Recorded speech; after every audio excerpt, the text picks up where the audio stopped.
All right, Steve, Denys here, Director of Market and Product Development, Mazak Seeds, joined by agronomy lead extraordinaire Henry Prinzen.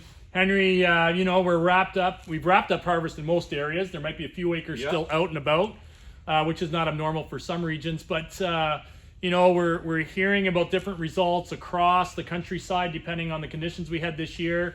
And what kind of official numbers can we expect? Yeah, so I mean, we've been hearing some preliminary numbers out of Agricor on beans, and I'm hearing around the 47, 46 mark. So pretty darn close to what we expected at yield tour time. I think we called it a 46.7 in Ontario. So, again, really good job there. That, that number is going to be right, but it's probably kind of right for a couple of reasons, right? The East was probably worse than we predicted, actually, when we shook out, some zones yielding less than 50% of average.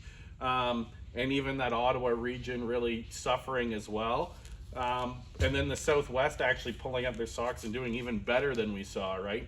When we think corn, I'm hearing mid 180s, so above what we expected on yield tour. Again, maybe not a record crop, more of an average crop, and that's coming from record crops in the deep Southwest, some of the highest yields we've ever seen. And then as we head east, they were actually worse than we predicted again, and it's kind of balancing each other out, but still edging up. And a lot of that comes from kernel weight, Steve. We used a divisor on tour at about 90,000, and when we see we're running kernel numbers and we're seeing low 60s, even some down into the high 50,000 kernels per bushel, right? So that really notches up yields that we couldn't have calculated or seen earlier in the season. We needed that finish to really know. So variability, sure. Good chance to talk about it all winter as we get through some of our agronomy sessions and our winter meetings.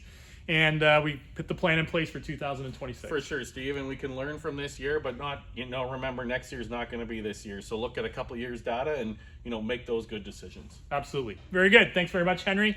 That's our AgroMinute for today.